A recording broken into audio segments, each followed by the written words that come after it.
maallaqni kun galeera.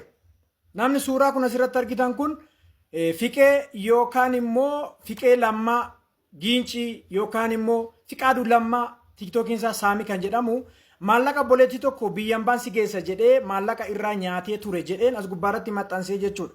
Haa ta'u malee maxxansa keenya arganii obbolaan maallaqa kana akka deebuu godhanii riisiitii akka argaa jirtan kun maallaqni kun guyyaa har'aa warra nyaatameef galee jira. Guddaa galatoomaa ulfaadha isiniin jechuu barbaanna. Namoonni sagalee taatanii sheerii gootanii koppiliinkii gootanii tiktookiin keenya vaaraalii akka bahu gootanii obbolaa fira garaagaraa qaqqabsiistanii guddaa galatoomaa. Kanaaf maallaqni mucaan kun harkatti qabate viizaa sobaa hojjisiisee intinii godhe viizaa sobaan sun akka maqaa dubaraa ingiliffaan maqaa dubaraa arabiffaan maqaa dhiiraatiin hojjetame viizaan sun viizaa dogoggoraa ta'uusaa arginee maxxansine maallaqa 27,700 kan irraa fuudhamee jechuudha. Viizaan hojjetama jedhame 27,700 har'a galee jiraachuudha. Riisiitii kophaa 20,000 yeroo tokko 7,700 yeroo tokko galee jira kunoo jechuudha.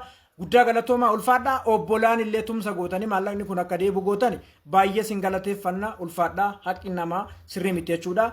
Ulfaadhaa haqaan hojjenna jechuudha. Hundi keenya iyyuu sheer koppiliinkii godhaa. Viidiyoo immoo balleesseera. Waannaan maallaqni galuudha waan ta'eef viidiyoon badeeraa jechuudha. Galatoomaa ulfaadhaa. Sagalee ijoollee biyyaan baa ta'uun itti fufaa. Jiraadhaa sin jaalanna uummata qulqulluu.